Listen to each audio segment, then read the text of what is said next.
Welcome to TSAT. This is Eshwar Kumar. ఈ వీడియోలో మనం మార్చి 2026 సంబంధించినటువంటి ఇంపార్టెంట్ డేస్ని డిస్కస్ చేసుకోబోతున్నాం. సో మార్చి 1 యొక్క విశిష్టత మనం చూసుకుంటే ఈ రోజున జీరో డిస్క్రిమినేషన్ డేని నిర్వహిస్తూ ఉన్నాం. అంటే వివక్ష లేనటువంటి దినోత్సవాన్ని నిర్వహిస్తూ ఉన్నాం. మరి ఈ ప్రోగ్రామ్ని ఈ దినోత్సవాన్ని నిర్వహించుకోమనేటువంటి గైడ్లైన్స్ ఇచ్చినటువంటి సంస్థ చూసుకుంటే యుఎన్ ఎయిడ్స్ ప్రోగ్రామ్ ద్వారా ఈ యొక్క జీరో డిస్క్రిమినేషన్ డేని మనం నిర్వహిస్తూ ఉన్నాం. మరి 2026కి సంబంధించినటువంటి ఇతివృత్తం థీమ్ మనం చూసుకుంటే పీపుల్స్ ఫస్ట్ అనేటువంటి థీమ్తో ఈ దినోత్సవాన్ని నిర్వహిస్తూ ఉన్నారు. ఈ దినోత్సవం యొక్క విశిష్టత మనం చూసుకుంటే లైక్ ప్రపంచ దేశాల్లో ప్రజల మధ్య ఉన్నటువంటి వివిధ వివక్షలు కావచ్చు, అది ప్రాంతీయ భేదం కావచ్చు, లేదా కులానికి సంబంధించి కావచ్చు, మతానికి సంబంధించి కావచ్చు, అదేవిధంగా వర్గానికి సంబంధించిన కానీ, జాతికి సంబంధించిన కానీ, రంగుకు సంబంధించి కానీ, సో ఇట్లా రకరకాల డిస్క్రిమినేషన్స్ అనేటువంటివి ఉన్నాయి. రకరకాల డిఫరెన్సియేషన్స్ అనేటువంటివి ప్రపంచవ్యాప్తంగా ప్రజల్లో ఉన్నాయి. సో ఇన్ని డిఫరెన్సెస్ ఉన్నప్పటికీ కూడా ప్రజలందరూ కూడా ఏకంగా ఒకటిగా ఉండాలనేటువంటి నినాదంతోనే ఈ యొక్క జీరో డిస్క్రిమినేషన్ డేని నిర్వహిస్తూ ఉన్నాం. 1 మార్చ్ 2026 యొక్క విశిష్టత మనం చూసుకుంటే ఈ రోజున వరల్డ్ సివిల్ డిఫెన్స్ డేని, సో ప్రపంచ పౌర రక్షణ దినోత్సవాన్ని మనం నిర్వహిస్తూ ఉన్నాం. సో ఈ యొక్క దినోత్సవాన్ని ఎందుకు నిర్వహిస్తున్నాము అంటే ఇక్కడ మనకి లైక్ విపత్తులు వచ్చినప్పుడు, రకరకాల డిజాస్టర్స్ అనేటువంటివి వచ్చినప్పుడు ప్రజలు ఏ విధంగా అప్రమత్తంగా ఉండాలి, దానితో పాటు ప్రపంచ దేశాల్లో ఉన్నటువంటి ఎన్జిఓస్, నాన్ గవర్నమెంటల్ ఆర్గనైజేషన్స్ కానీ, గవర్నమెంట్ ఇన్స్టిట్యూషన్స్ కానీ, ప్రైవేట్ ఆర్గనైజేషన్స్ కానీ, ఏవైతే స్వచ్ఛందంగా సేవ చేయడానికి ముందుకు వచ్చినటువంటి సంస్థలు ఏవైతే ఉన్నాయో అవి ఏ విధంగా ఈ విపత్తులు వచ్చినప్పుడు ముందుకు వచ్చి సహాయ కార్యక్రమాలు చేయాలి అనేటువంటి అంశాన్ని తెలియజేసే ఉద్దేశంతోనే ఈ వరల్డ్ సివిల్ డిఫెన్స్ డేని, ప్రపంచ పౌర రక్షణ దినోత్సవాన్ని నిర్వహించడం జరుగుతూ ఉంది. సో దీనిని నిర్వహించాలి అనేటువంటి ఆర్గనైజేషన్ చెప్పినటువంటి సంస్థ ఇంటర్నేషనల్ సివిల్ డిఫెన్స్ ఆర్గనైజేషన్ వారు తెలియజేయడం జరిగింది. సో ఈ రోజున పురస్కరించుకొని ప్రపంచ దేశాల్లో విపత్తులు వచ్చినటువంటి సమయంలో ఏ విధంగా మనం రెస్పాండ్ అవ్వాలి, అది ఫైర్ యాక్సిడెంట్ అవ్వచ్చు, లేదా సునామీ అవ్వచ్చు, సైక్లోన్ అవ్వచ్చు, అవలాంచెస్ అవ్వచ్చు, ల్యాండ్ స్లైడ్స్ అవ్వచ్చు, అర్త్క్వేక్స్ అవ్వచ్చు, ఏ విపత్తు వచ్చినా కూడా ఎలా రెస్పాండ్ అవ్వాలనేది ఆ కాన్సెప్ట్లో ఈ రోజున ప్రపంచ దేశవ్యాప్తంగా కూడా మాక్ డ్రిల్స్లను నిర్వహించడం జరుగుతుంది. సో దీనిని మొట్టమొదటిసారిగా 1990 సంవత్సరంలో ఫస్ట్గా దీన్ని నిర్వహించుకోవడం జరిగింది. అక్కడి నుంచి ప్రతి సంవత్సరం కూడా ఈ యొక్క దినోత్సవాన్ని నిర్వహిస్తూ ఉన్నాం. 3 మార్చ్ యొక్క 2026 యొక్క విశిష్టత మనం చూసుకుంటే ఈ రోజున world wild life day, so ప్రపంచ వన్యప్రాణి దినోత్సవాన్ని మనం నిర్వహించుకుంటూ ఉన్నాం. సో 2013 సంవత్సరంలో యునైటెడ్ నేషన్స్ యొక్క నిర్ణయంతో ఈ దినోత్సవాన్ని మనం నిర్వహించుకుంటూ ఉన్నాం. సో ఈ రోజున ప్రపంచ దేశాలలో ఉన్నటువంటి వన్యప్రాణులు ఏవైతే ఉన్నాయో వాటిని సంరక్షించేటువంటి బాధ్యతలను తీసుకోవడమే కాకుండా ఉన్నటువంటి బాధ్యతలను కూడా పటిష్టంగా, సో ఒక డెడికేషన్తో ఇంప్లిమెంట్ చేస్తూ ఉంటాం.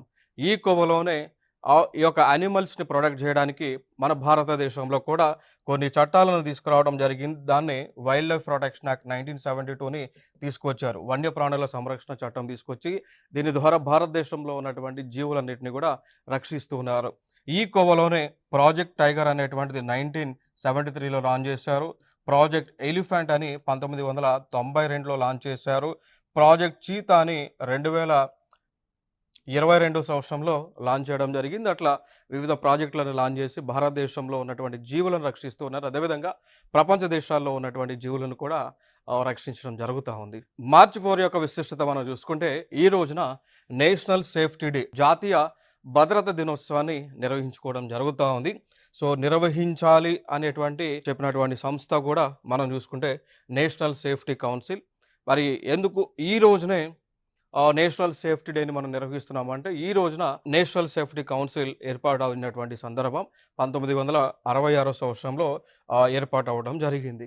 సో దీని ద్వారా ఏం చేస్తూ ఉంటారంటే లైక్ భద్రతను ఏ విధంగా మనం ఇవ్వాలి, ప్రజలకు ఏ విధంగా మనం సేఫ్టీ ప్రికాషన్స్ అందించాలి, అదేవిధంగా ప్రజలను సురక్షితంగా ఉంచడానికి ఎటువంటి చర్యలు తీసుకోవాలి అనేటువంటి ఆస్పెక్ట్స్లో ఈ రోజున అవగాహన కార్యక్రమాలన్నీ కూడా నిర్వహించడం జరుగుతూ ఉంటుంది. అదేవిధంగా ఈ ఇండస్ట్రీస్లో, సో ఇక మనకి ఇండస్ట్రీస్లో వచ్చేటువంటి విపత్తులు ఏవైతే జరుగుతూ ఉన్నాయో, లేదా ఇండస్ట్రీస్లో వివిధ రకాలైనటువంటి గ్యాసెస్ లీక్ అవుతూ ఉన్నాయో, సో వాటి నుంచి మనం ఏ విధంగా రక్షించుకోవాలి అనేటువంటి ఆస్పెక్ట్స్లో ఆ యొక్క డేని మనం నిర్వహిస్తూ ఉన్నాం. దానితో పాటు ఈ యొక్క ఇన్స్టిట్యూషన్లో సేఫ్టీ ప్రికాషన్స్ తీసుకోవడం, స్ట్రాంగ్ సేఫ్టీ ప్రికాషన్స్ తీసుకోవడం, తద్వారా ఈ యొక్క ప్రాణ నష్టం గానీ, ఆస్తి నష్టం గానీ తగ్గించేటువంటి కార్యక్రమం ఉద్దేశ్యంతో ఇది నిర్వహించడం జరుగుతా ఉంది.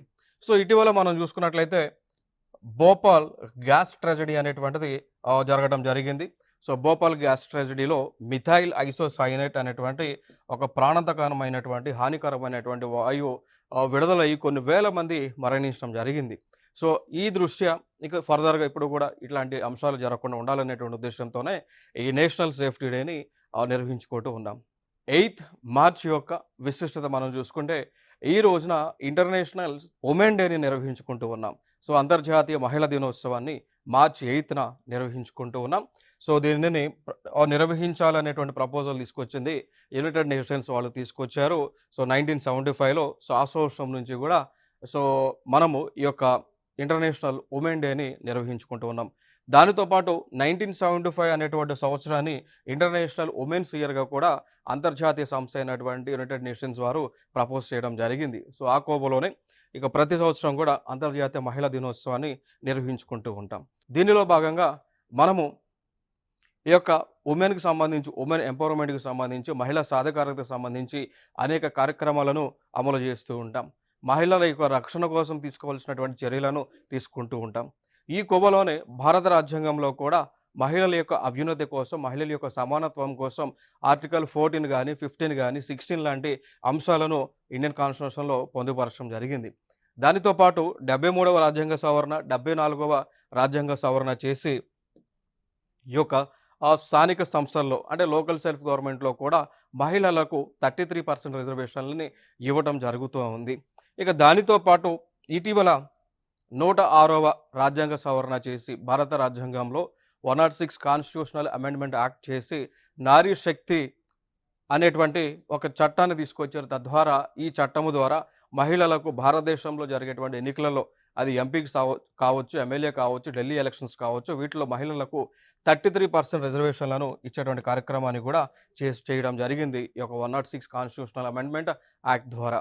10 మార్చ్ యొక్క విశిష్టత మనం చూసుకుంటే, ఈ రోజున సిఐఎస్ఎఫ్ రైజింగ్ డేని నిర్వహించుకుంటూ ఉన్నాం. సో, సిఐఎస్ఎఫ్ ఆవిర్భావ దినోత్సవం. సో, 10th మార్చ్ 1969న ఈ యొక్క సెంట్రల్ ఇండస్ట్రియల్ సెక్యూరిటీ ఫోర్స్ అనేటువంటి ఒక వ్యవస్థని తీసుకురావడం జరిగింది. సో, వీరు మన భారతదేశంలో ఉన్నటువంటి వివిధ సంస్థలకు భద్రతని అందించేటువంటి దళంగా ఉన్నారు. సో, కాబట్టి ఈ రోజున ఇన్స్టిట్యూషన్ ఏర్పాటు చేశారు కాబట్టి పురస్కరించుకొని సో, సిఐఎస్ఎఫ్ రైజింగ్ డేని నిర్వహించుకోవడం జరిగింది. సో, ఈ సిఐఎస్ఎఫ్ అనేటువంటి సంస్థ ఏదైతే మనకు ఒక బెటాలియన్ ఉంటుందో, ఇది మినిస్ట్రీ ఆఫ్ హోమ్ అఫైర్స్ ఆధ్వర్యంలో వర్క్ చేస్తూ ఉంటుంది, విధులను నిర్వహించడం జరుగుతుంది. మరి వీరు భారతదేశంలో ఉన్నటువంటి విమానాశ్రయాలు అంటే ఎయిర్పోర్ట్స్ ఏవైతే ఉన్నాయో, మెట్రో నెట్వర్క్లు ఏవైతే ఉన్నాయో, పోర్ట్స్ ఏవైతే ఉన్నాయో, అదేవిధంగా న్యూక్లియర్ సెంటర్స్ ఏవైతే ఉన్నాయో, న్యూక్లియర్ పవర్ ప్లాంట్స్ ఏవైతే ఉన్నాయో, దాంతోపాటు పబ్లిక్ సెక్టర్ యూనిట్స్ దగ్గర, పబ్లిక్ సెక్టర్ ఎంటర్ప్రైజెస్ దగ్గర వీరు ఈ యొక్క సెక్యూరిటీని అందిస్తూ ఉంటారు సిఐఎస్ఎఫ్ వారు. మార్చి 14 యొక్క విశిష్టత చూసుకుంటే, ఈ రోజున పై డేని నిర్వహించుకోవడం జరుగుతుంది ప్రపంచవ్యాప్తంగా కూడా. సో, పై అనేటువంటిది ఈ లెటర్తో మనం ఇండికేట్ చేస్తూ ఉంటాం. సో, దాని యొక్క వాల్యూ మనం చూసుకుంటే 3.14. సో, కంటిన్యూస్గా ఉంటుంది. సో, దీనికి ఒక ఎండింగ్ అనేటువంటిది ఉండదు. దాంతోపాటు రికరింగ్ డిజిట్స్ అనేటువంటివి ఉండవు. సో, పై యొక్క వాల్యూ 3.14 నుంచి చాలా వాల్యూస్ వెళ్తూ ఉంటాయి. టెర్మినేషన్ లేదు, రికరింగ్ కూడా ఉండదు అనమాట. సో, కాబట్టి ఈ 3.14లో 3 అనేటువంటి లెటర్ మార్చి నెలని ఇండికేట్ చేస్తుంది. 14 అనేటువంటి లెటర్ మార్చి నెలలో 14వ రోజుని ఇండికేట్ చేస్తుంది. సో, కాబట్టి ఈ రోజున ఈ పై డేని మనం నిర్వహిస్తూ ఉన్నాం. అంటే పై యొక్క వాల్యూ 3.14. సో, మనకి నెలలో చూసుకుంటే 3 అంటే మార్చి, 14 అంటే డే. కాబట్టి ఈ పైలో 3.14 ఉంది కాబట్టి ఈ రోజున ఈ పై డేని మనం నిర్వహించుకోవడం జరుగుతూ ఉంది. సో, ఇదొక ఇర్రేషనల్ నెంబర్ అనమాట, కరణీయ సంఖ్య అని అంటాం. సో, ఇది కంటిన్యూస్గా ఆ నెంబర్ అనేటువంటిది వస్తుంది, ఎక్కడ కూడా ఎండింగ్ అనేటువంటిది ఉండదు. మరి ఈ పై అనేటువంటి దానిని ప్రపోజ్ చేసింది లియోనార్డ్ యూలర్ అనమాట. సో, ఈవెన్ యూలర్ సిద్ధాంతంలో కూడా పై వాల్యూ గురించి మనకి ఇంటిగ్రేషన్స్ కానీ, క్యాలిక్యులేషన్స్ కానీ ఇవన్నీ కూడా ఉంటాయి. ఇదే పైని మనం 22/7గా కూడా రాయొచ్చు. ఇదే పై లెటర్ని మనం సర్కిల్ యొక్క సర్కంఫరెన్స్ని ఫైండ్ అవుట్ చేయడానికో, సర్కిల్ యొక్క ఏరియాని ఫైండ్ అవుట్ చేయడానికో కూడా ఈ యొక్క వాల్యూని మనం యూస్ చేస్తూ ఉంటాం. లైక్ సర్కిల్ యొక్క ఏరియా మనం ఫైండ్ అవుట్ చేయాలి అంటే πr² అని రాస్తూ ఉంటాం. సర్కిల్ యొక్క సర్కంఫరెన్స్ మనం రాయాలి అంటే 2πr అనేటువంటిది రాస్తూ ఉంటాం. క్లియర్? సో ఈ విధంగా మనం పై అనేటువంటి వాల్యూని ఉపయోగించడం జరుగుతుంది. ఇంకొక అంశం, ఇదే రోజున ఆల్బర్ట్ ఐన్స్టీన్ గారి యొక్క జన్మదినోత్సవం కూడా ఈ యొక్క పై డేన మనం నిర్వహించుకోవడం జరుగుతూ ఉంది. సో 2009లో United States House of Representative వారు ఈ యొక్క మార్చి 14ని పై డేగా వారు గుర్తించడం జరిగింది. మార్చి 15 యొక్క విశిష్టత మనం చూసుకుంటే ఈ రోజున world consumer rights day, so ప్రపంచ వినియోగదారుల హక్కుల దినోత్సవాన్ని నిర్వహించుకోవడం జరుగుతూ ఉంది. మరి ఈ దినోత్సవం పురస్కరించుకొని ప్రపంచ దేశాల్లో ఉన్నటువంటి వినియోగదారులు ఎవరైతే ఉన్నారో, కన్స్యూమర్స్ ఎవరైతే ఉన్నారో వారి యొక్క హక్కులను వారికి తెలియజేస్తూ ఉంటారు. అదేవిధంగా వారి యొక్క హక్కులను వారు అనుభవించలేకపోతే వారు ఎటువంటి చర్యలు తీసుకోవచ్చు, న్యాయస్థానాలు ఏం చేస్తూ ఉన్నాయి, న్యాయస్థానాల వల్ల ఏ విధంగా న్యాయాన్ని పొందవచ్చు అనేటువంటి అంశాలన్నీ కూడా ఈ రోజున ప్రపంచ దేశాల్లో ఉన్నటువంటి ప్రజలందరికీ కూడా అవగాహన కార్యక్రమాల ద్వారా తెలియజేస్తూ ఉంటారు.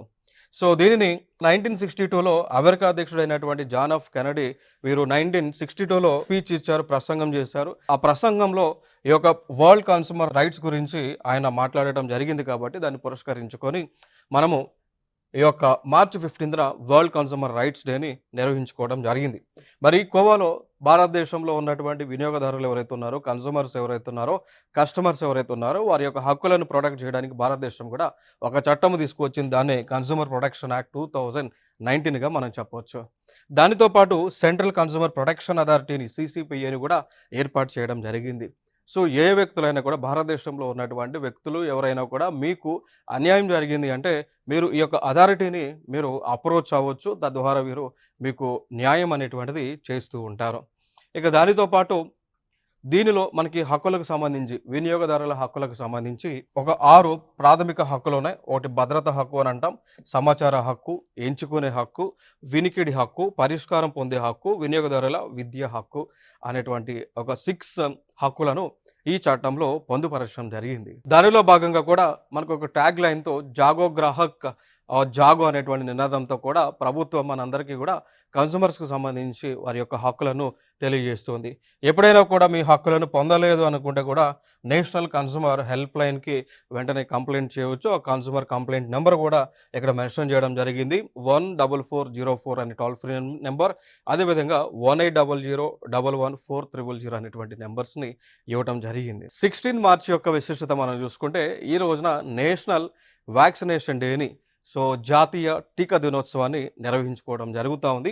సో ఈ రోజున ఎందుకు జరుపుతూ ఉన్నారంటే మార్చి 16వ తేదీ 1995వ సంవత్సరంలో పల్స్ పోలియో ఇమ్యునైజేషన్ని ప్రోగ్రామ్ని ప్రారంభించారు. దాన్ని పురస్కరించుకొని మార్చి 16న మనం నేషనల్ వ్యాక్సినేషన్ డేని జరుపుతూ ఉంటాం. ఈ యొక్క దినోత్సవాన్ని నిర్వహించేటువంటి నోడల్ ఏజెన్సీ కూడా ministry of health and family welfare నిర్వహిస్తూ ఉంటారు. ఆ కోవలోనే మనకి భారత ప్రభుత్వం ఒక స్కీమ్ని లాంచ్ చేయడం జరిగింది. దానినే యూనివర్సల్ ఇమ్యునైజేషన్ ప్రోగ్రామ్ UIP అని పిలుస్తూ ఉంటాం. సో ఈ ప్రోగ్రామ్ని అన్ని రాష్ట్రాల్లో కూడా ఇంప్లిమెంట్ చేస్తూ ఉన్నారు. సో ఈ ప్రోగ్రామ్ అనుసరించి ప్రోగ్రామ్ ఆస్పెక్ట్స్లో భారతదేశంలో ఉన్నటువంటి పిల్లలందరికీ కూడా ఉచితంగా టీకాలు అందిస్తూ ఉన్నారు. ఈ వ్యాధులకు సంబంధించి, అది పోలియో సంబంధించి కానీ, క్షయవ్యాధి కానీ, మేజిల్స్ కానీ, హైపటైటిస్ B కానీ, డిఫ్టీరియా కానీ, ధనుర్వాతం కానీ, సో ఇట్లాంటి వ్యాధులకు రాకుండా, సంక్రమించకుండా పిల్లలకు ఉచితంగా టీకాలనే ప్రభుత్వాలు అందిస్తూ ఉన్నాయి. ఏ program? Universal immunization program. So దీన్నే మిషన్ ఇంద్రధనుష్ అని కూడా మనం పిలవచ్చు.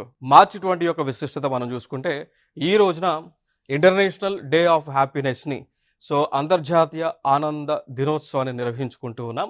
సో ఇది నిర్వహించాలి అని మన గైడ్లైన్స్ ఇచ్చినటువంటి సంస్థ యునైటెడ్ నేషన్స్ వారు 2012లో గైడ్లైన్స్ ఇవ్వడం జరిగింది. దాన్ని పురస్కరించుకొని ఈ యొక్క ఇంటర్నేషనల్ డే ఆఫ్ హ్యాపీనెస్ని నిర్వహించుకుంటూ ఉన్నాం.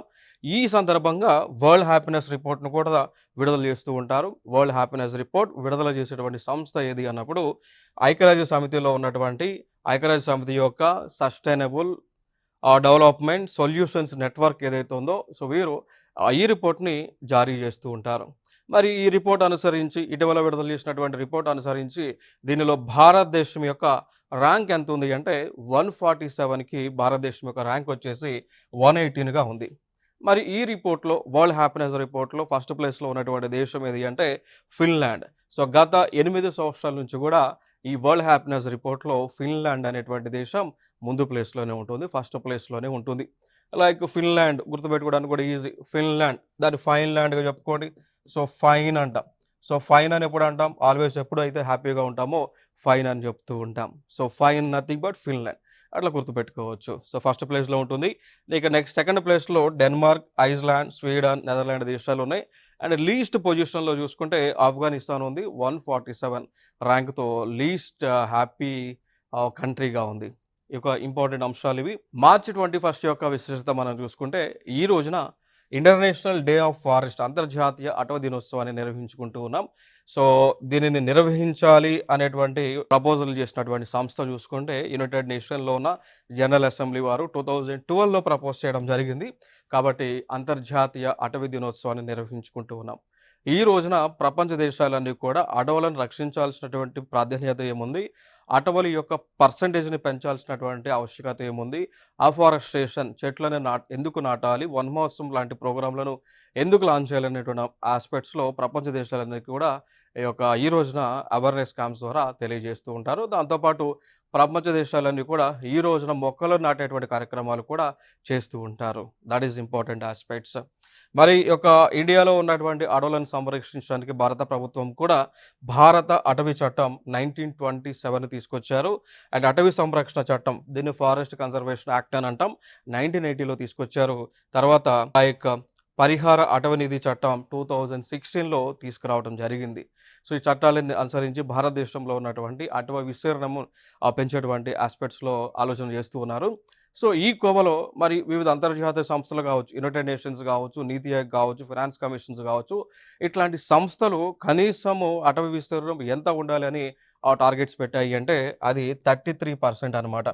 సో 100% టోటల్ భౌగోళిక విస్తీర్ణం ఉంటే దానిలో 33% కనీసము ఫారెస్ట్ ఏరియా ఉండాలి అనేటువంటి టార్గెట్స్ పెట్టుకున్నాం. ఈ కోవలోనే మనం ప్రపంచ దేశాల్లో గానీ, మన దేశంలో గానీ అటవీ విస్తీర్ణాన్ని పెంచేటువంటి కార్యక్రమాలను చేస్తూ ఉన్నాం.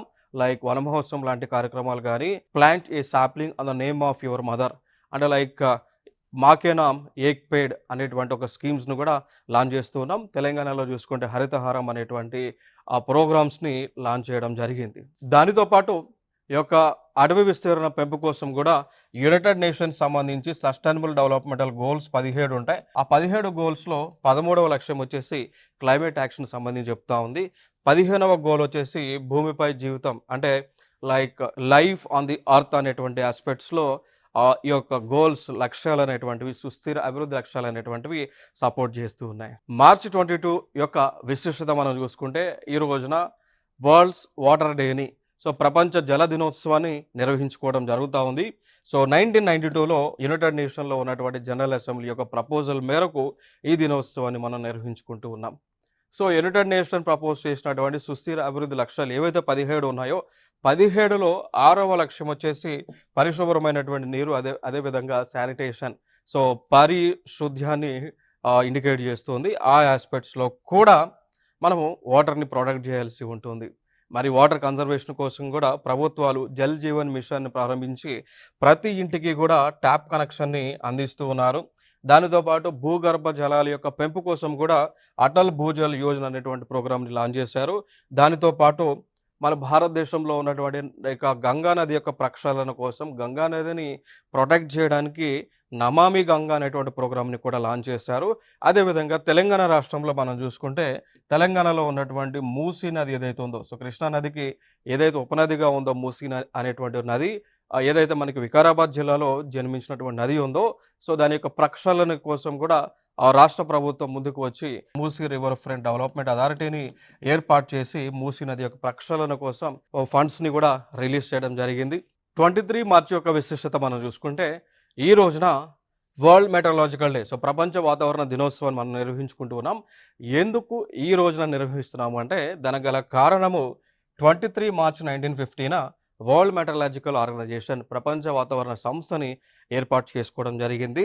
ఎక్కడ ఏర్పాటు చేశారు అంటే స్విట్జర్లాండ్ దేశంలో ఉన్నటువంటి జెనీవా అనేటువంటి ప్రాంతంలో ఏర్పాటు చేయడం జరిగింది. కాబట్టి దాని ఆవిష్కరణ ఎస్టాబ్లిష్ చేసినటువంటి దినోత్సవాన్ని పురస్కరించుకొని వరల్డ్ మెటరాలజికల్ డేని మనం నిర్వహించుకోవడం జరుగుతూ ఉంది. మరి దీనికి ప్రస్తుతము సెక్రటరీ జనరల్‌గా ఎవరున్నారంటే సెలెస్టీ సావ్లో అనేటువంటి వారు సెక్రటరీ జనరల్‌గా ఉన్నారు. మరి ఈ ఆస్పెక్ట్స్‌లో మరి ఇండియాకి సంబంధించి ఏదైనా వాతావరణ సంస్థ ఉంది అంటే, ఇండియాకి సంబంధించి కూడా ఒక వాతావరణ సంస్థ ఉంది. దాన్ని ఐఎండీ ఇండియన్ మెటరాలజికల్ డిపార్ట్మెంట్ అని పిలుస్తూ ఉంటాం. ఇది 1875లో ఏర్పాటు చేయడం జరిగింది. సో, ఇది మినిస్ట్రీ ఆఫ్ ఎర్త్ సైన్సెస్ పరిధిలో వర్క్ చేస్తూ ఉంటుంది. సో, ఈ ఇండియన్ మెటరాలజికల్ డిపార్ట్మెంట్ భారతీయ వాతావరణ సంస్థ ఏదైతే ఉందో, ఇది భారతదేశంలో ఎటువంటి విపత్తులు వచ్చినా, లేదా వర్షాలు వచ్చినా, తుఫాన్లు వచ్చినా ఈ సంస్థ మనకి కంటిన్యూస్‌గా రిపోర్ట్స్ అనేటువంటివి ఇస్తూ ఉంది. సో, దానితో పాటు ఎర్లీ వార్నింగ్ సిస్టమ్స్‌ని, అదేవిధంగా ఎర్లీ వార్నింగ్ అలారమ్స్‌ని కూడా ఐఎండీ వారు మనకి తెలియజేస్తూ ఉంటారు. సో, తుఫాన్ ఏర్పడేటువంటి 72 గంటల్లోనో లేదా 4 డేస్‌లోనో 5 డేస్ నుంచి కూడా మనకి అలర్ట్స్ ఇస్తూ ఉన్నారు. పలానా బే ఆఫ్ బెంగాల్‌లో, అరేబియన్ సీలో, ఇండియన్ ఓషన్‌లో అల్పపీడన ద్రోణి అనేటువంటిది ఏర్పడబోతుంది అని ఇన్ఫర్మేషన్ ఇచ్చేటువంటి సంస్థే ఇండియన్ మెటరాలజికల్ డిపార్ట్మెంట్. 23 మార్చి యొక్క విశిష్టత మనం చూసుకుంటే, ఈ రోజున షాహీద్ దివాస్ దాన్ని మార్టర్స్ డేగా నిర్వహిస్తూ ఉన్నాం. సో, అమరవీరుల యొక్క దినోత్సవం ఈ రోజున.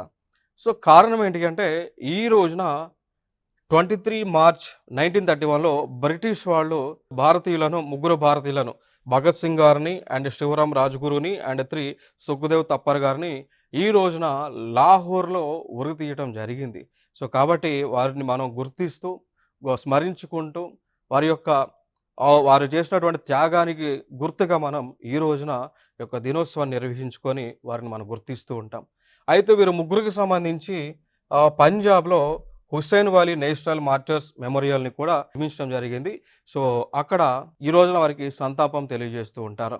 సో, దానితో పాటు మరి వీరిని ఎందుకు బ్రిటిష్ వాళ్ళు హతమార్చడం జరిగింది అంటే, ఈ కారణం వచ్చేసి వీరు 1928లో బ్రిటిష్ ఆఫీసర్ అయినటువంటి జాన్ సాండర్స్ని లాహోర్ ప్రాంతంలో చంపడం జరిగింది. అంటే బ్రిటిష్ వాళ్ళు అందరూ కూడా మన భారతదేశం పైన వ్యతిరేకంగా, భారతీయుల పైన వ్యతిరేకంగా, అదేవిధంగా భారతీయులను హింసిస్తున్నటువంటి క్రమంలో, భారతదేశంలో ఉన్నటువంటి సంపదను దోచుకున్నటువంటి క్రమంలో వారికి వ్యతిరేకంగా ఉన్నటువంటి అంటే వారికి వ్యతిరేకంగా వారికి సపోర్ట్ చేసేటువంటి ఆఫీసర్లు అయినటువంటి జాన్ సాండర్స్ని చంపారు 1928లో. దానికి ప్రధాన కారణం లాలా లజపత్ రాయ్ గారిని వారు ప్రొటెస్ట్ చేస్తున్నటువంటి సమయంలో, అంటే సైమన్ కమిషన్కి వ్యతిరేకంగా ప్రొటెక్ట్ చేస్తున్నటువంటి సమయంలో వారిపైన లాఠీ చార్జ్ చేసి మరణానికి కారణమైనటువంటి వ్యక్తి ఈ జాన్ సాండర్స్ అనేటువంటి వ్యక్తి. ఇంకా అదేవిధంగా 1929లో సెంట్రల్ అసెంబ్లీలో భగత్ సింగ్ అదేవిధంగా బట్కేశ్వర్ దత్ వీళ్ళిద్దరూ కూడా ఈ సెంట్రల్ లెజిస్లేటివ్ అసెంబ్లీ పైన బాంబులు విసిరానటువంటి నెపంతో కూడా వీరికి ఉరి శిక్షను వేయటం జరిగింది. నెక్స్ట్ 24 మార్చి యొక్క విశిష్టత మనం చూసుకుంటే, ఈ రోజున వరల్డ్ ట్యూబర్క్లోసిస్ డే. సో, ప్రపంచ క్షయవ్యాధి దినోత్సవాన్ని నిర్వహించుకుంటూ ఉన్నాం. ఈ రోజున ప్రపంచ దేశాల్లో ఉన్నటువంటి ఈ టీబీ పేషెంట్లకు చేయూతనివ్వడం, మెడికల్ ఫెసిలిటీని అందించడం, అదేవిధంగా టీబీని భారతదేశంలో ప్రపంచ దేశాల్లో లేకుండా నిర్మూలించడానికి ఎటువంటి కార్యక్రమాలు తీసుకోవాలి, ఇటువంటి మెడికల్ ట్రీట్మెంట్స్ని ఇవ్వాలనేటువంటి ఆస్పెక్ట్స్తో ఈ రోజున అవగాహన కార్యక్రమాలన్నీ కూడా నిర్వహించడం జరుగుతుంది. సో, 24 మార్చ్ 1882లో జర్మన్ సైంటిస్ట్ అయినటువంటి రాబర్ట్ కాచ్ ఈ ట్యూబర్క్లోసిస్ అనేటువంటిది ఈ మైకోబాక్టీరియం ట్యూబర్క్లోసిస్ ద్వారా వస్తుంది అనేటువంటి అంశాన్ని కనుగొనడం జరిగింది. సో, కాబట్టి ఆ ఆస్పెక్ట్స్లో 24 మార్చిని ఆయన కనుగొన్నారు కాబట్టి అందుకోసమే వరల్డ్ ట్యూబర్క్లోసిస్ డేని నిర్వహించుకోవడం జరుగుతూ ఉంది. సో, దానితో పాటు భారత ప్రభుత్వం కూడా 2025 లోపు భారతదేశంలో ట్యూబర్క్లోసిస్ అనేటువంటిది లేకుండా చేయడం జరిగింది. అసలు యాక్చువల్ టార్గెట్ వచ్చేసి 2030 ప్రపంచ దేశాలు టార్గెట్ పెట్టుకుంటే 2025 కల్లా భారతదేశము టీబీ యొక్క వ్యాధిని భారతదేశంలో లేకుండా నిర్మూలించడం జరిగింది. ఈ ఆస్పెక్ట్స్లో కూడా డాట్స్ డైరెక్ట్లీ అబ్జర్వ్ ట్రీట్మెంట్ని ఇక టీబీ నిర్మూలన కోసం ఇస్తూ ఉన్నారు. దాంతోపాటు ప్రభుత్వ హాస్పిటల్స్లో ఫ్రీగా మెడికల్ ట్రీట్మెంట్ని, ఫ్రీగా మెడిసిన్స్ని, ఫ్రీగా న్యూట్రిషనల్ సపోర్ట్ని కూడా ఈ టీబీ పేషెంట్లకు ఇస్తూ ఉన్నారు. దానితో పాటు టీబీ పేషెంట్లను మానిటరింగ్ చేయడానికి కూడా నిక్షయ్ పోర్టల్ని ప్రభుత్వం లాంచ్ చేయడం జరిగింది. ఇది ఒక ఆస్పెక్ట్. సో, ఇది టీబీ పేషెంట్లకు సంబంధించినటువంటి ఎక్స్రేస్. 31 మార్చ్ యొక్క విశిష్టత మనం చూసుకుంటే, ఈ రోజున వర్ధమాన్ మహావీర్ గారి యొక్క జన్మదినోత్సవాన్ని నిర్వహించుకుంటూ ఉన్నాం. అయితే ఈ సంవత్సరం 2026లో 31 మార్చ్ వచ్చింది. బట్ 2027లో వర్ధమాన్ మహావీర్ గారి యొక్క జన్మదినోత్సవం అనేటువంటిది ఏప్రిల్ నెలలో రాబోతూ ఉంది. మరి ఎందుకు బర్త్ యొక్క యానివర్సరీ మారుతూ ఉంది అంటే, సాధారణంగా జైనిజం ప్రకారం వర్ధమాన్ మహావీర్ గారి యొక్క బర్త్‌డేని చైత్ర మాసంలో 13వ రోజు అంటే శుక్లపక్షంలో 13వ రోజున నిర్వహించడం జరుగుతా ఉంటుంది. కాబట్టి అది నెక్స్ట్ ఇయర్ మారుతా ఉంది. ఏప్రిల్ నెలలో వస్తూ ఉంది కాబట్టి, సో ఆ యాస్పెక్ట్స్‌లో ఈ యొక్క దినోత్సవాన్ని నిర్వహిస్తూ ఉన్నాం. మరి వర్ధమాన్ మహావీర్ ఎవరు అంటే, ఈయన జైనిజాన్ని స్ప్రెడ్ చేసినటువంటి వ్యక్తిగా చెప్పవచ్చు. జైనిజానికి సంబంధించి ప్రీచింగ్స్ చేసినటువంటి వ్యక్తిగా మనం చెప్పొచ్చు. సో వీరు వర్ధమాన్ మహావీర్ మనకి జైనిజంలో తిరంతకార అనేటువంటి వారు ఉంటారు. వారిలో 24th తిరంతకారగా వర్ధమాన్ మహావీర్ ఉన్నారు. అయితే మరి ఫస్ట్ తిరంతకార ఎవరు అంటే రిషభ గారు. ఆయనే ఫౌండర్ ఆఫ్ జైనిజంగా మనం చెప్పుకోవచ్చు. So Rishabhanatha. So first Tirthankara founder of జైనిజంగా మనం చెప్తూ ఉంటాం. సో వీరు ఇక్కడ వర్ధమాన్ మహావీర్ గారు 599 బీసీలో కుండగ్రామ్ ప్రాంతంలో బీహార్లో జన్మించడం జరిగింది. సో ఇది వర్ధమాన్ మహావీర్ గారికి సంబంధించినటువంటి అంశాలు. అలాంటి మరిన్ని అంశాలు నెక్స్ట్ వీడియోస్‌లో మనం డిస్కస్ చేద్దాం. Thank you so much.